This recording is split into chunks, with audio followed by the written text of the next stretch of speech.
Bismillahirrahmanirrahim. Assalamualaikum warahmatullahi wabarakatuh.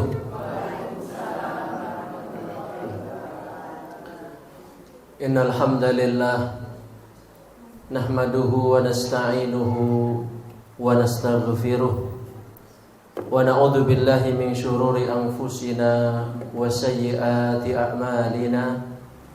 Man yahdihillahu fala mudilla lahu wa man yudlil falan tajida lahu sabila falan tajida lahu nasira.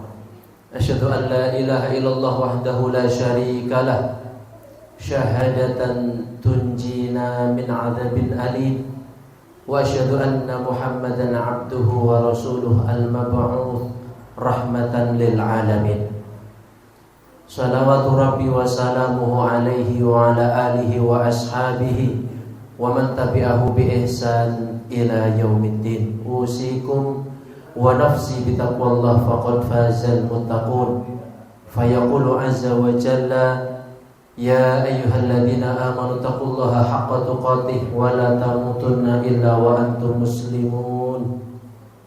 Fa inna asdaqal hadis kitabullah wa khairal hadi hadi Muhammadin sallallahu alaihi wasallam wa syarral umuri muhdatsatuha wa kullu muhdatsatin fid dini bid'ah wa kullu bid'atin dhalalah wa zada fi riwayah wa kullu dhalalatin finnar. Fa ma'asyiral muslimin wa zumratal mu'minin, Bapak Ibu muslimin muslimat, ikhwan akhwat, adik-adik jamaah kajian di Mushola Al-Fat yang mudah-mudahan senantiasa dirahmati Allah, diberikan barokah Allah dan diberikan maunah dari Allah Subhanahu wa taala. Amin. Terlebih dahulu mari kita senantiasa memuji Allah, bersyukur kepadanya atas limpahan nikmat, karunia dan anugerah. Allah memberi kita seagung-agung pemberian, yakni iman dan juga Islam, yang dengannya kita dimuliakan Allah Subhanahu wa taala. Umar bin Khattab menika tokoh sebelum masuk Islam yang disegani karena sebagai pembesar kabilah, karena berasal dari keturunan yang mulia, karena berasal dari keluarga yang kaya raya. Tetapi ketika masuk Islam, Umar mengaku diri yang membikinnya mulia bukan latar belakang itu semua, tetapi karena Islam. Alhamdulillahilladzi a'azzana bil Islam. Segala puji bagi Allah Subhanahu wa taala yang memuliakanku dengan Islam, bukan dengan kabilah yang besar, bukan dengan harta kekayaan yang berlimpah, bukan karena keturunan yang baik, tapi karena Islam. Famahma ibtaghaina ad-dina bi ghairil Islam adalanallah. Maka manakala kita mencari kemuliaan selain kepada Islam, maka justru akan mendapatkan kehinaan dari Allah Subhanahu wa taala. Mugi-mugi kula panjenengan sami tansah dipun paring kamulyan kanthi agama Islam, sagedipun paringi husnul khatimah. Amin amin ya rabbal alamin.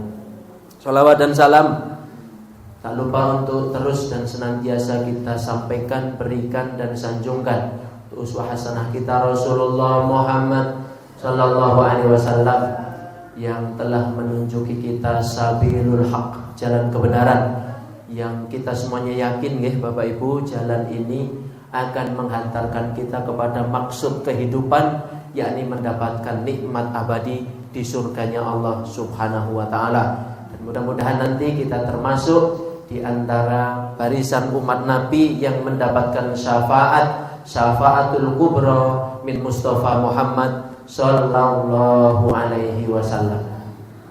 Bapak Ibu ingat belakang Allah Subhanahu wa taala,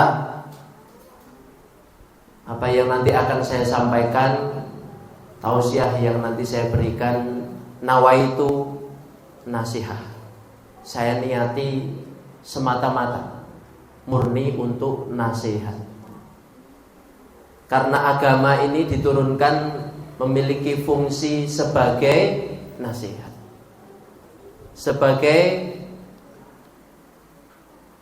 pitutur ingkang sae. Dikatakan kanjeng Nabi, ad-dinu nasihah. Agama itu intinya adalah nasihat.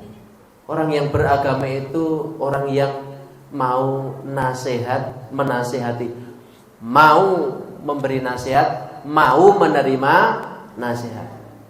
Ya, wekdal menika giliran kula caos nasihat, panjenengan ingkang nampi nasihat. Siap nampi nasihat Bapak Ibu? Siap nampi nasihat? Ikhlas lillahi ta'ala. Senajan mungkin materi ini nabrak mereka-mereka, tersinggung napa mboten? Lara ati napa mboten? Monggo dibuktekke. Qulna liman ya Rasulullah. Para sahabat bertanya, nasihat itu ditujukan untuk siapa wahai Rasulullah? Qal lillahi wali kitabihi wali rusulihi wali a'immatil muslimin wa ammatihim.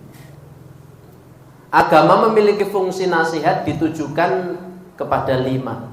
1 nasihat untuk Allah, 2 nasihat untuk kitabullah, 3 nasihat untuk utusan Allah, 4 nasihat untuk pemimpin-pemimpin kaum muslimin, dan yang kelima adalah nasihat kepada umumnya kaum muslimin. Nasihat untuk Allah maksudnya mengajak supaya beriman kepada Allah. Nasihat kepada kitabullah maksudnya adalah untuk mengamalkan Al-Quran. Nasihat kepada Rasul maksudnya adalah meneladani kanjeng Nabi Muhammad SAW.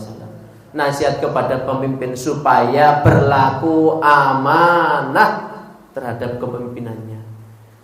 Nasihat kepada umumnya kaum muslimin, mengajak supaya melakukan kebaikan, menjauhi perbuatan mungkar. Dan saestu nawaitu nasihat. Karena juga orang yang hidupnya mau saling nasihat menasehati itu alamat orang yang hidupnya diridhoi Allah Bapak Ibu. Dan orang yang telah diridhoi Allah hidupnya itu mboten wonten balasan kejawi jannah. Mila Rasulullah ngajari kita donga, Allahumma inni as'aluka ridhoka wal jannah wa na'udzubika min sakhatika wan nar. Ya Allah, aku minta kepadamu surgamu ya Allah dan ridhamu ya Allah. Karena orang yang diridhoi Allah tidak ada balasan kecuali surganya. Ya Allah, aku minta perlindungan kepadamu dari nerakamu ya Allah dan dari murkamu. Karena orang yang masuk neraka itu jelas orang itu tidak diridhoi Allah alias dimurkai Allah Subhanahu wa ta'ala. Maka orang yang saling nasihat menasihati, mau menasihati, mau menerima nasihat, hidupnya akan diridhoi Allah, hidupnya akan dibimbing menuju surganya Allah Subhanahu wa ta'ala. Innallaha yarda lakum salasan wa yakrahu lakum salasan. Allah itu ridho kepada hambanya yang melakukan 3. Allah benci kepada hambanya yang juga melakukan 3. Allah ridho kepada hambanya yang melakukan 3. 1, hambanya yang bertauhid kepada Allah Subhanahu wa ta'ala. Yang kedua, hambanya yang senantiasa berpegang teguh kepada tali agama Allah, kepada Islam. Yang ketiga, hambanya yang antan sohulillahi wulatal amr, yang suka nasihat menasihati, khususnya menasihati para pemimpin. Dados pemimpin niku nek disukani nasihat, mboten nesu, mboten nerbitke undang-undang. Engko sing ngritik, engko sing napa menika memberi saran, masukan, nasihat malah dihukum. Justru pemimpin itu malah matur nuwun, kinerjanya diperhatikan oleh rakyatnya, orang yang dipimpinnya. Maka yang melaksanakan 3 tadi, bertauhid, kemudian berpegang teguh kepada tali agama Allah, dan siap menasihati para pemimpin, diridhoi Allah. Tapi Allah membenci 3 perbuatan. 1, kila waqal wa kathratu su'al wa idha'atal mal. Kila waqal, ngomong asal. Ngomong asal. Utawi menyebar hoax. Menyebar berita bohong. Benci Allah. Kemudian banyak bertanya yang tidak ada manfaatnya. Wa idha'atal mal, dan menyia-nyiakan harta. Harta itu akan dinilai baik kalau 2 baik. Dari arah depan, dari arah belakang, Bapak. Dari arah depan cara mendapatkannya, dari pekerjaan yang halal. Dari arah belakang digunakan untuk apa? Harus baik. Nek dari depannya baik, dari arah belakangnya tidak baik, rusak dan merusak. Bekerja dengan cara yang halal tapi dibelanjakan untuk kemaksiatan, tidak baik. Dibelanjakan untuk menyantuni fakir miskin, duafa, tapi dari hasil korupsi, saya nama badan saya. Maka harta pastikan baik dua-duanya, dari arah depan maupun dari arah belakang. Bapak Ibu yang dimuliakan Allah Subhanahu wa taala, sebagian kaum muslimin atau barangkali sebagian itu termasuk di antara kita, ketika telah menyimpan hartanya, ketika telah menempatkan hartanya, uangnya di tempat-tempat penyimpanan yang dianggap aman, di bank, di tabungan-tabungan, atau menyimpan harta dalam bentuk lain melalui investasi, ya, diinvestasikan pada usaha-usaha yang profit, usaha-usaha yang menghasilkan, atau menyimpan harta dalam bentuk piutang, dipinjamkan kepada orang lain. Itu kadangkala merasa aman, merasa tenang, ya, merasa nyaman. Uangku saya taruh di bank, uangku ada di tabungan, uangku saya investasikan, uangku saya pinjamkan. Merasa amannya bahwa uang itu utuh, bahwa uang itu sewaktu-waktu bisa diambil, bahwa uang itu nanti kemungkinan bisa bertambah, bisa berkembang. Kalau diinvestasikan, hasil daripada usaha tadi semakin besar, semakin banyak, maka persentasenya nggak semakin besar. Jadi kesepakatannya 30-60, tapi awalnya omsetnya 6 juta, tetapi berjalan 2 bulan, 3 bulan jadi 60 juta, berarti 30% dari 60 juta niku nggih saya kata merasa ayam aku tak kene kono, tak tabung, tak kene bank, tak investasikan, aman, tenang, ayam turune angler. Tapi giliran ketika kita menyimpan uang kepada Allah, kita menitipkan harta kepada Allah melalui jalan-jalan sedekah, melalui jalan-jalan masyru' islami, proyek-proyek Islam. Uang tadi dititipkan lewat cara renovasi masjid, lewat cara nyantuni fakir miskin, anak yatim, lewat cara nyumbang pondok pesantren, madrasah diniyah, TPA, TPQ, atau mensedekahkan dengan cara dibelikan binatang ternak untuk disembelih nanti tanggal 10 Dzulhijjah, ditambah dispensasi 3 hari setelahnya ayamut tasyrik, 1,5 juta angsal Pak. Karo tengah niku angsal mboten mentul, cilik-cilikan rapopo. Kalau domba itu kan ketentuannya yang penting sudah umur 6 bulan ya. Tetapi nggak tahu saken ugi ciri-ciri fisik wis mlebu umure 6 sasi, tapi yo genah enek daginge. Jelas tidak berpenyakit, tidak pincang, tidak powel, tidak telinganya putus.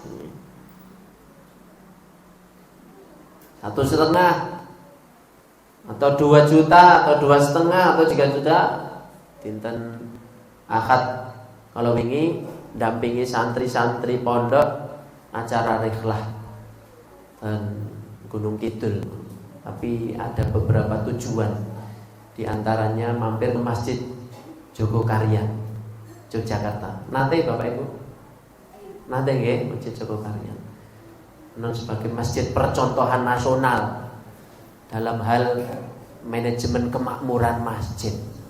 Monggo musola Al-Fat mau dirancang tidak hanya musola tapi menjadi masjid.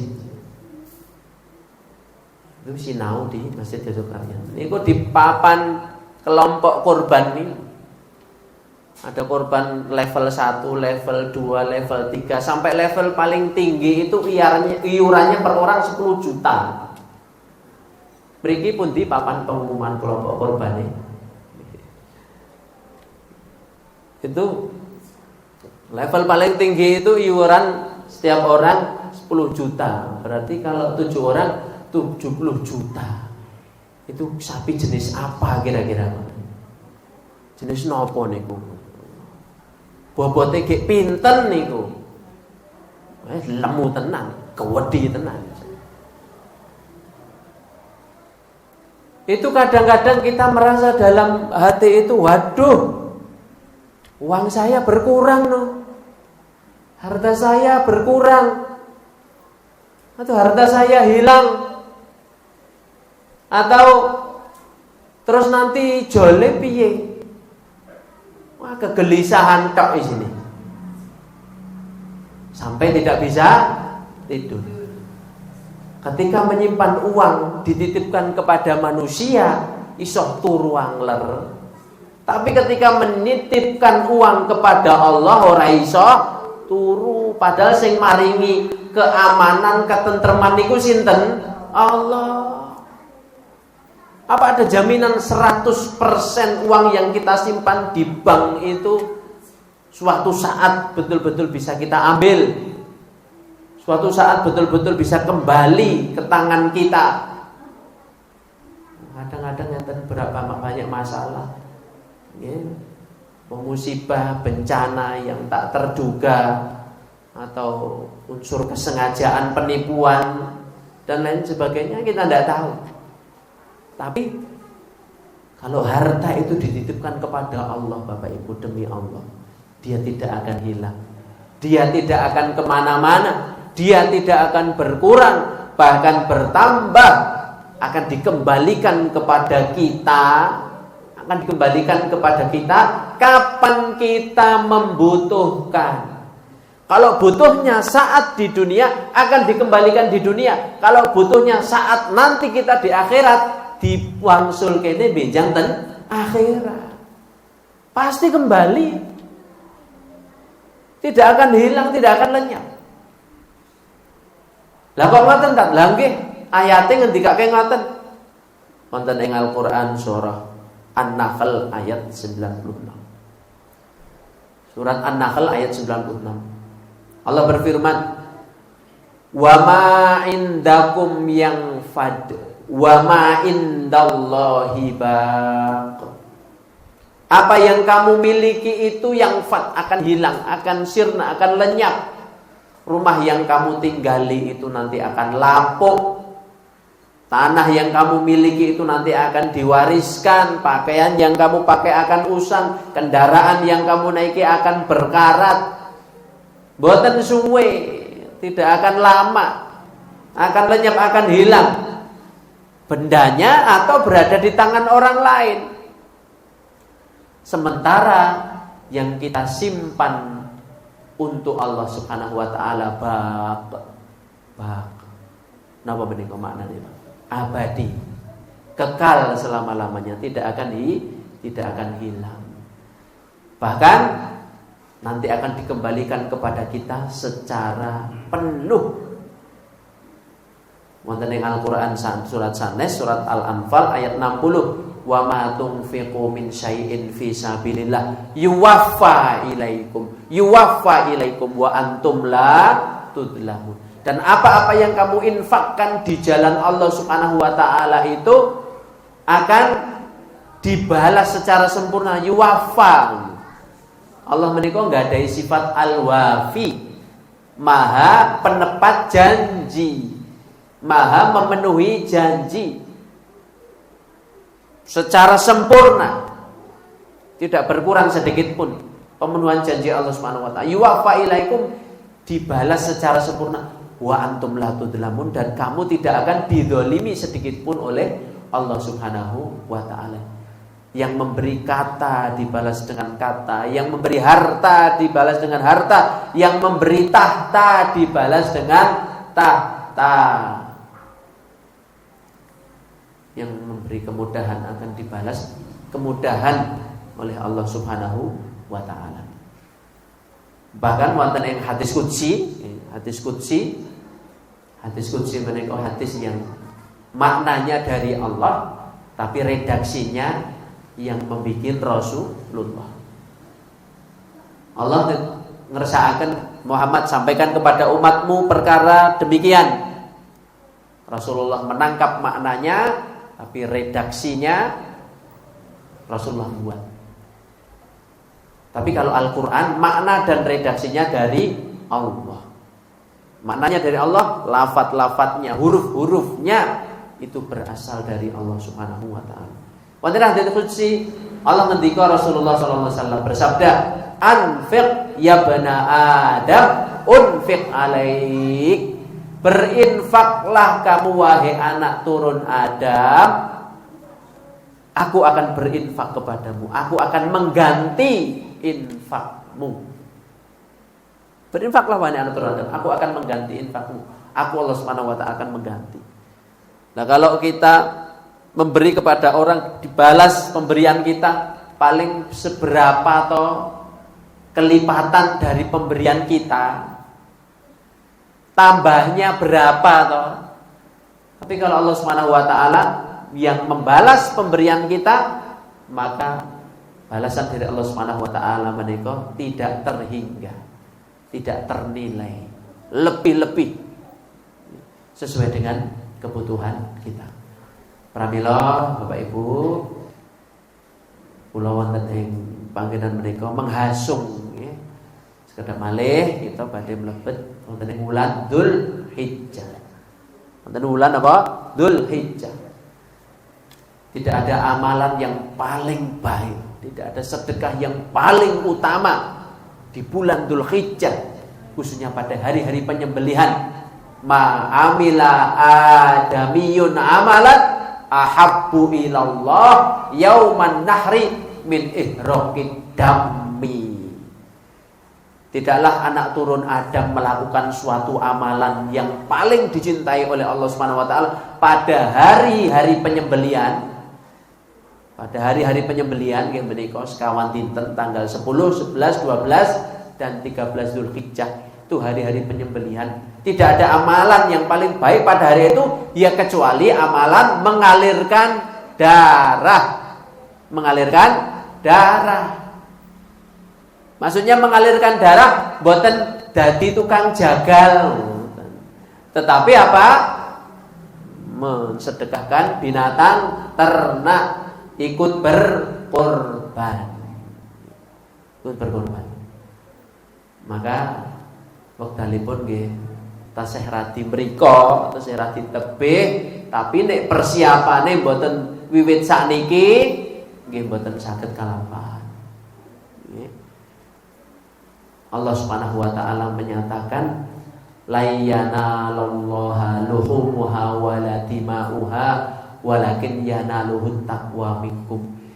Yang bisa berkorban itu bukan orang-orang yang berpakaian necis, berprofesi yang baik, yang bergaji besar, yang berjabatan tinggi, tetapi yang bisa berkorban itu, yang mampu berkorban itu orang yang memiliki takwa kepada Allah Subhanahu wa ta'ala.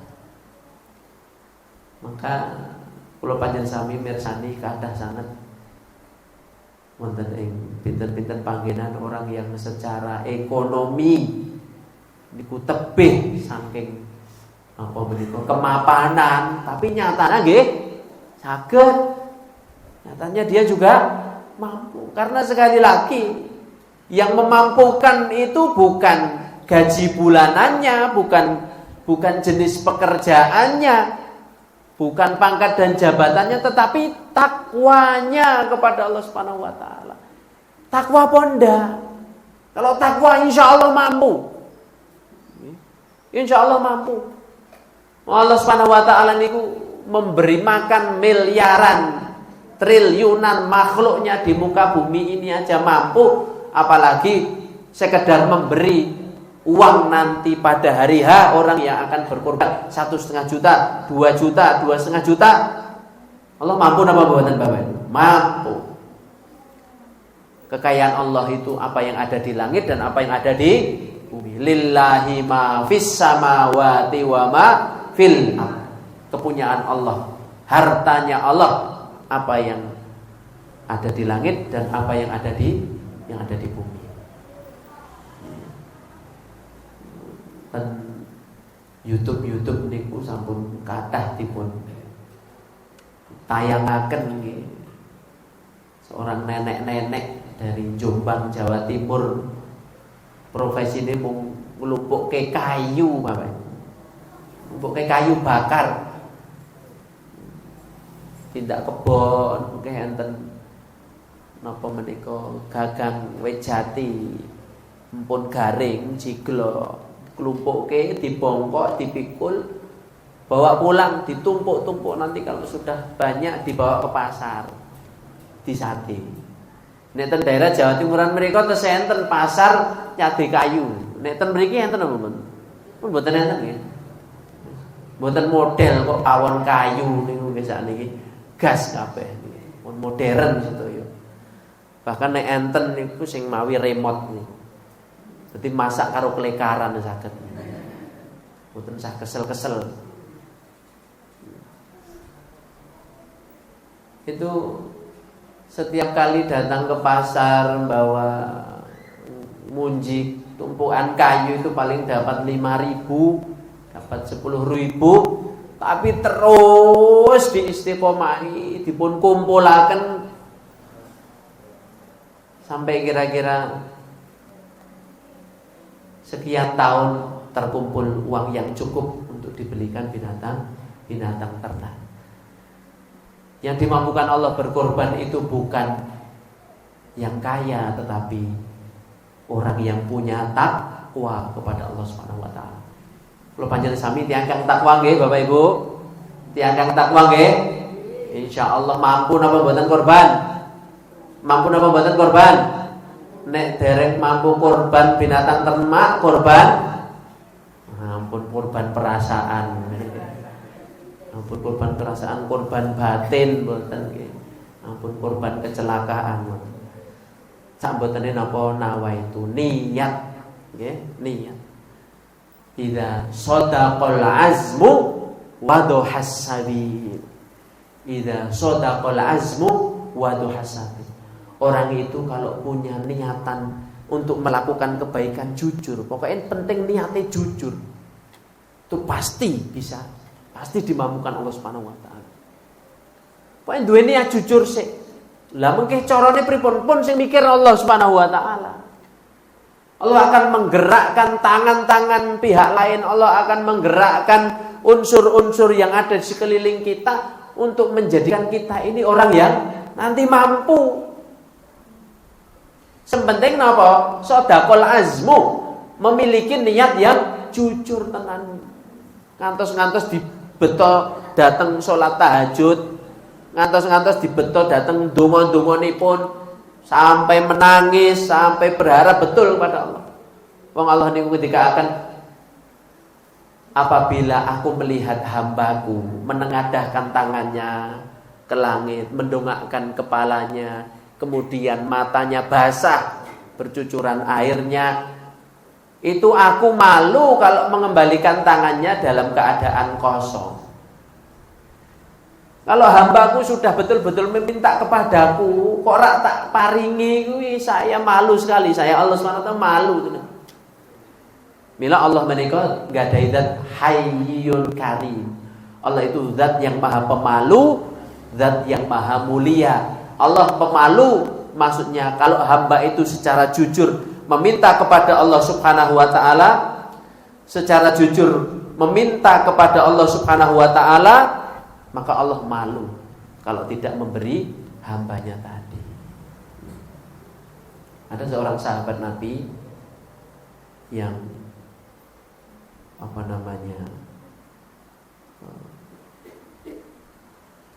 mengijabahi seruan Rasulullah SAW untuk ikut suatu peperangan.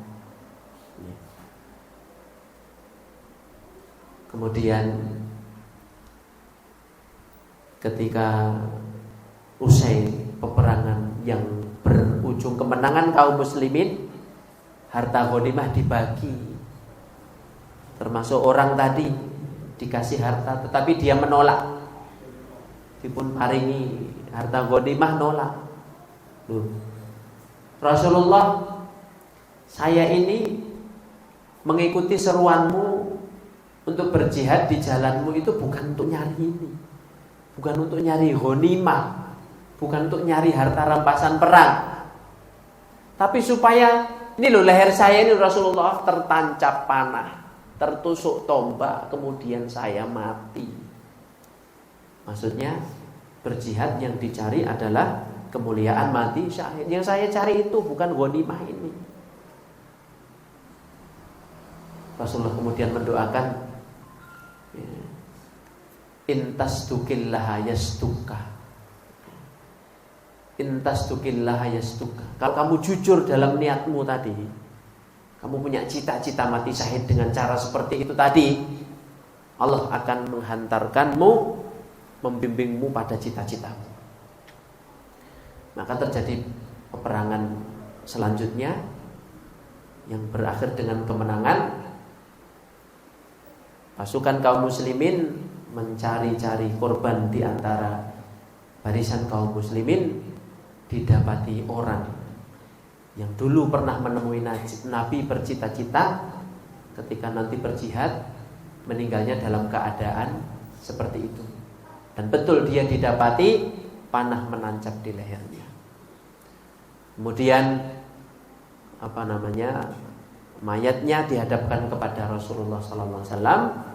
Rasulullah melepas selendangnya untuk menutupi jenazahnya sebagai bentuk pemuliaan kepadanya, sebagai bentuk pujian kepadanya. Sembari beliau mengatakan, aflah, innahu shadaq. Orang tadi beruntung karena dia jujur di dalam niatnya. Maka insya Allah kalau kita memiliki kejujuran niat, Bapak Ibu, apa yang akan kita tunaikan nanti betul-betul akan dimudahkan oleh Allah Subhanahu wa taala. Ingkang bahkan menika dipun panteng rumiyin napa niat. Kalau pada akhirnya sudah tenanan niat belum dikabulkan pada musim ini, bisa jadi musim yang berikutnya. Musim berikutnya dereng, pasang terus niat, bisa jadi musim berikutnya. Masa ya sudah jujur dalam niat sebelum kewafatannya, itu tidak diberi kesempatan raketan hanya sekali. Kalaupun itu terjadi sampai wafat tidak sempat berkorban, padahal niatnya sudah jujur, insya Allah sudah mendapatkan pahala. Setidaknya pahala yang sempurna karena niat. Man hamma bihasanatin falam ya'malha kutiba lahu hasanatun kamilah. Barang siapa melakukan satu amal tetapi tertunda, tidak jadi mengamalkannya karena suatu hal, atau belum diberikan kemampuan, maka Allah telah mencatat baginya satu pahala yang sempurna. Hasanatun kamilatun, satu pahala yang sempurna. Napa menika niatipun. Ya. Rencanane ajeng salat duha jam 09.00. Pun ngagem rukuh nggih Bu nggih. Pun ngagem rukuh bareng itu pun ngagem rukuh, pun pasang sajadah, ajeng takbiratul ihram lawang didodok. Enten tiyang napa? Salam, enten tamu. Ternyata tamu niku ajeng nyukani duit misalnya nggih. Rukuhe dicopot, jagongan dangu ngoten nggih. Antos jam 11 durung rampung, antos jam 11 seprapat dereng rampung. Rampung ile jagongan pas adzan zuhur nembe rampung. Duhane kober apa mboten? Mboten. Roh duhane kelewatan. Niki asline pun niat salat duha ning ternyata tidak terlaksana karena ada halangan lain tadi. Menika sampun dipun catet satu pahala yang sempurna karena apa? Karena niat tadi. Wallahu a'lam bishawab. Bapak Ibu ingkang dimuliakan Allah Subhanahu wa taala, orang beriman itu orang yang tidak pernah mengkhawatirkan rezeki. Orang beriman itu orang yang tidak pernah mengkhawatirkan rezeki. Kenapa? Karena makhluknya Allah yang tidak punya kewajiban ibadah, boten wajib sholat. Apa itu? Binatang-binatang. Wa ma min dabbatin illa 'alallahi rizquha. Tidak ada satu pun dabbah. Allah Subhanahu wa taala mengambil kiasan permisalan dari satu jenis makhluk yang paling kecil, yang paling ringan, dabbah. Napa niku dabbah? Mboten ing tafsir dipun jelasaken binatang yang berjalan bukan dengan kakinya tetapi dengan badannya. Dabbah niku mana?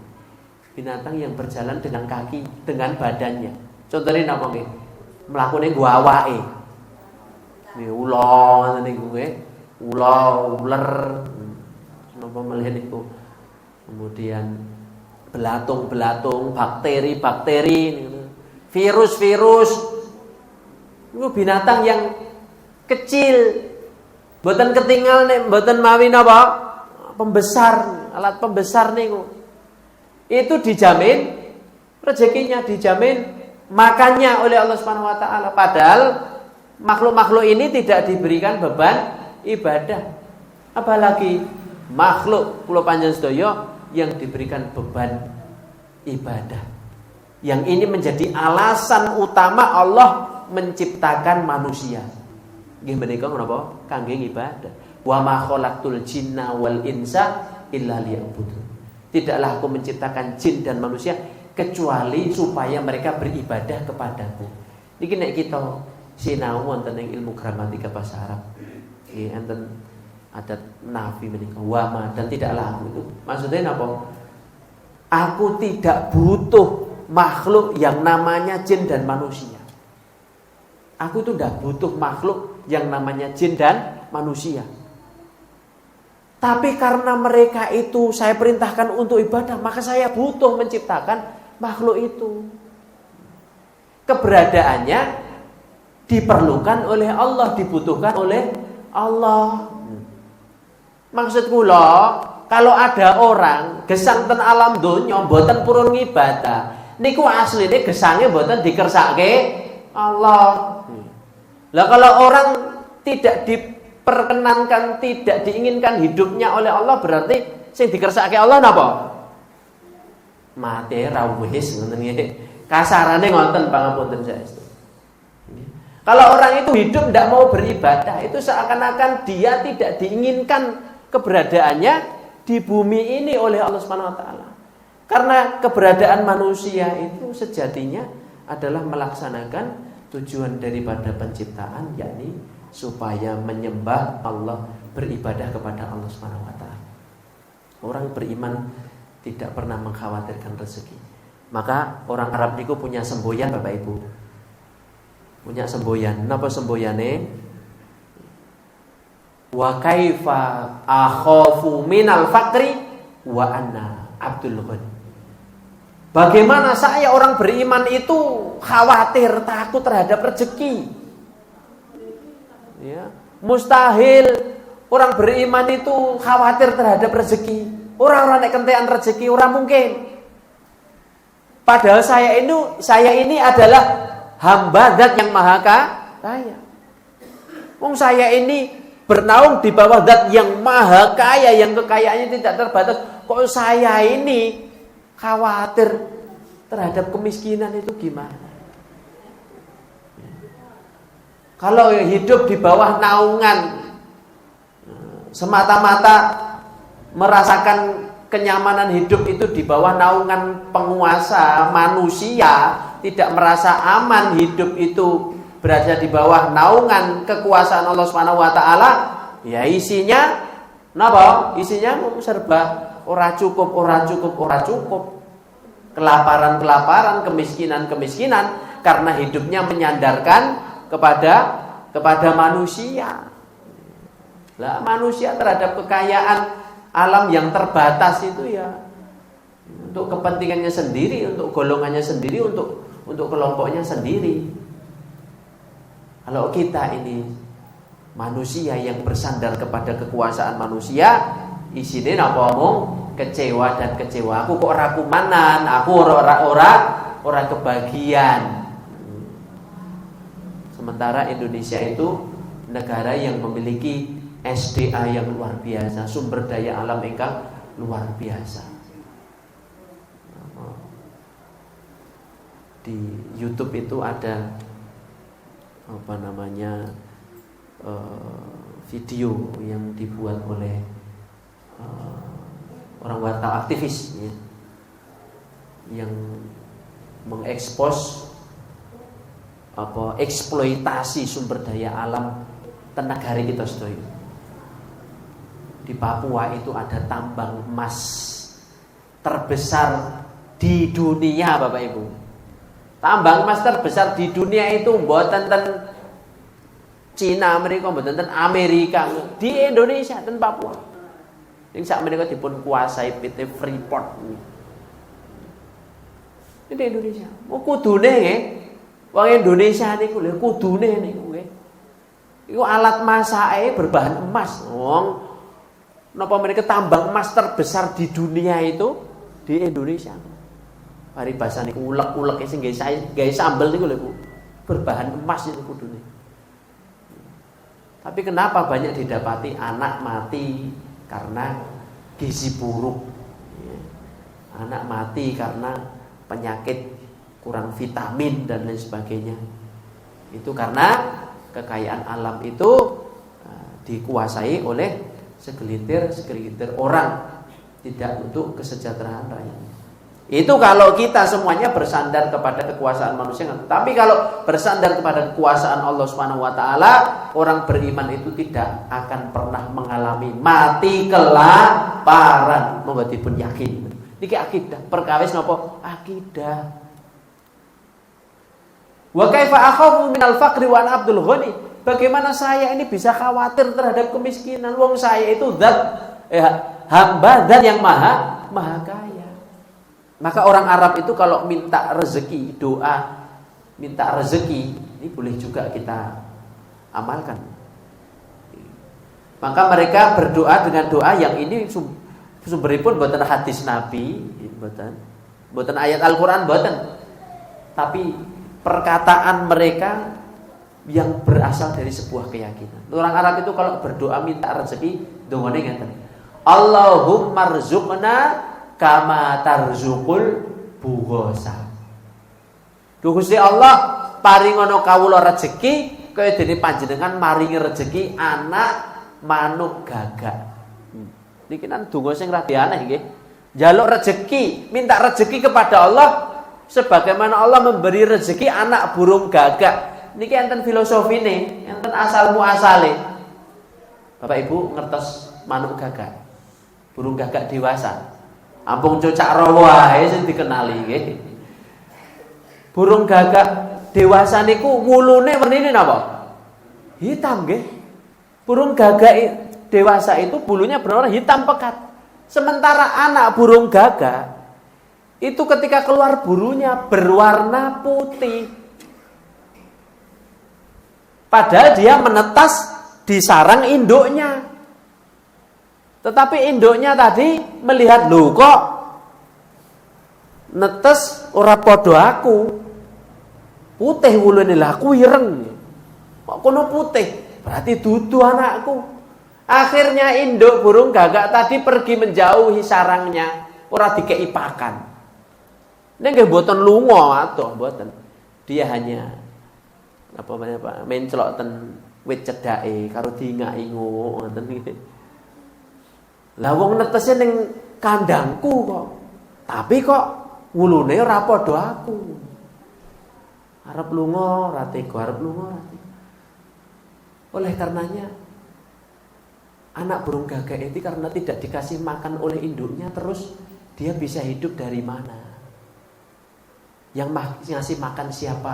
Yang ngasih makan Allah Subhanahu wa ta'ala. Allah mendesain tubuh burung gagak menika mengeluarkan bau yang busuk. Mumpun dipun desain Allah Subhanahu wa ta'ala keng mriku. Didesain Allah mengeluarkan bau yang busuk sehingga merangsang serangga-serangga, binatang-binatang kecil untuk mendekat. Lah itulah makanan dia. Sampai akhirnya dia tumbuh besar, bulunya semakin lebat, kemudian warnanya berubah menjadi hitam lagi. Induknya ikut mau mendekat. Lah, nek wis ngono ki lagi anak aku.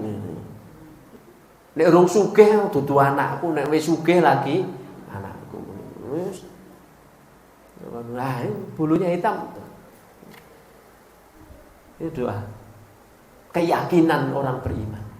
Binatang saja Allah beri jaminan rezeki, apalagi kita semuanya. Oleh karena itu, monggo kita sedaya merasa yakin terhadap rezeki dari Allah Subhanahu wa taala. Apa-apa yang kita keluarkan, apa-apa yang kita titipkan untuk Allah, mboten ngirangi jatah rezeki kula panjenengan. Justru itu adalah simpanan harta kita yang sebenarnya. Hartamu yang sebenarnya bukanlah hartamu yang kamu makan, bukan pakaian yang kamu pakai, bukan kendaraan yang kamu kendarai, adalah yang kamu sedekahkan, yang kamu tabung untuk akhirat. Itu adalah hartamu yang sebenarnya. Bapak Ibu ingkang dimuliakan Allah Subhanahu wa taala, ya, jam 9:04 pas. Bu menawi menika materi ingkang saged kula sampaikan. Ini ada pertanyaan langsung ditanggapi apa gimana? Langsung ditanggapi nggih. Ini tadi saya nyinggung materi soal kurban, tapi lebih kepada motivasi berkurban nggih, mboten fikih kurbane. Fikih kurban nanti Bapak Ibu bisa nanti menyempatkan waktu di kajian Mushola Al-Fat ini membahas secara khusus fikih kurban. Karena supaya amal kita dilandasi dengan ilmu. Cerita seketik mawon di kampung saya dulu, kampung tempat kelahiran itu ketika itulah Ahad biasanya nggih nyewa jagal, mendatangkan jagal. Karena jamaah nggih sing rasa-rasa mboten kathah. Tapi ketika mengadakan kajian, praktek yang dilakukan oleh jagal tadi bertentangan dengan ilmu, ya sudah diberhentikan tadi, manggil jagali dewe. Meskipun si amatiran tetapi berlandaskan ilmu. Apa itu yang akhirnya tidak dilanjutkan memanggil jagal tadi? Jagal panggilan tadi ketika sudah disembelih, belum pasti binatangnya mati, ini kumpul lekas dikuliti. Asal apa badan? Tidak boleh. Tidak boleh. Jadi dipastikan dulu binatangnya itu mati setelah disembelih, baru setelah itu dikuliti. Bahkan niku carane kasar. Bar disembelih, kejet-kejet niku kerongkongannya itu diogok-ogok nganggo gaman nih, parang ini, krok. Oh, getake gendang saya ngucur, gendang tek, gendang asat. Tidak boleh.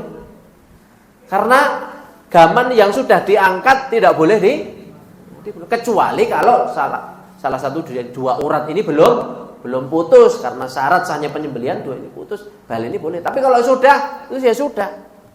Tunggu sampai mati ya. Karena ada kejadian seperti itu. Dereng mati niku sikile pun digocai, kuliti diketoki. Apa bahayanya? Enten hadis Nabi, apa saja yang dipotong dari binatang dalam keadaan hidup, potongannya itu bangkai. Ya, bangkai. Belem pun maca bismillah, bismillah wallahu akbar. Hadza minka walaka.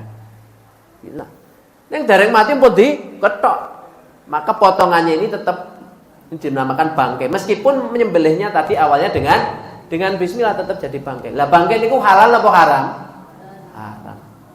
Haram dimakan. Nah, mungkin untuk fikih kurban, fikih udhiyah bisa. Ini pertanyaan. Assalamualaikum warahmatullahi wabarakatuh. Hukum berkurban tapi dengan cara berhutang dulu untuk membeli hewannya. Setelah punya uang baru kita bayar. Wonten ing kitab Minhajul macam kitab fikih sunnah yang ditulis oleh Syekh Said Sabiq ketika membahas tentang akikoh nih Bapak. Akikoh. Di kitab Minhajul Muslim pembahasan tentang udhiyah kurban dibarengkan dengan pembahasan akikoh. Ini maksudnya apa? Ada kemiripan antara akikoh dengan kurban dari sisi hukum, yakni apa? Sunnah muakkadah. Kalau di kitab Minhajul Muslim bahasanya sunnah wajibah. Orang yang tidak mampu hukumnya sunnah, orang yang mampu hukumnya wajib. Niku maksudnya sunnah wajibah. Yang tidak mampu hukumnya sunnah, yang mampu hukumnya wajib. Kalau di kitab fikih sunnah wonten pembahasan akikoh, boleh orang itu mengakikohi anak untuk mendapatkan kesunahannya ngutang dulu. Ngutang. Di hari ke-7 nggih, hari ke-7 nggih pas anake yo lanang, mendone pinten berarti? Kalih lho. Kalih. Waduh, randuwe. Tapi enek jagane. Nggih, pas ketekan akikoh pas tanggal tuwa misalnya nggih. Ora enek cekelan. Pinjam dulu tapi ada jagannya. Ada jagannya. Maka diperbolehkan. Terus saya Sabiq. Oleh karena itu demikian juga dengan korban dikiaskan dengan korban. Maka seseorang boleh, apalagi dia orang yang seumur hidup belum pernah berkorban. Seumur hidup belum pernah berkorban. Maka dia ingin sekali berkorban. Khawatir sekali kalau dulu pernah menunaikan korban nanti dipanggil oleh Allah Subhanahu wa taala. Dia boleh berutang tetapi dengan syarat ada jagan. Jagan niku nggih kategorine macam-macam nggih. Jagan panenan, jagan gaji, napa jagan barang sing saged disate, pokoke jagan. Bukan sing penting iso hutang terus jagane wallahu a'lam. Nah niku jagan nek wallahu a'lam niku. Niku mboten pasti. Niku monggo dipersilahkan. Terkait dengan berkorban tapi hutang terlebih dahulu. Wallahu a'lam bishawab. Bapak Ibu yang dimuliakan Allah Subhanahu wa taala, barangkali ini yang bisa saya sampaikan untuk mengisi kajian di Mushola Al-Fat ini. Mudah-mudahan yang saya sampaikan bermanfaat, menjadi nasihat yang bisa kita amalkan. Yang benar datang dari Allah Subhanahu wa taala, yang salah datang dari saya pribadi dan tipu daya syaitan. Saya beristighfar kepada Allah. Astagfirullahaladzim. Fa akhiru da'wati walhamdulillahirabbil alamin. Wassalamualaikum warahmatullahi wabarakatuh. Waalaikumsalam warahmatullahi wabarakatuh.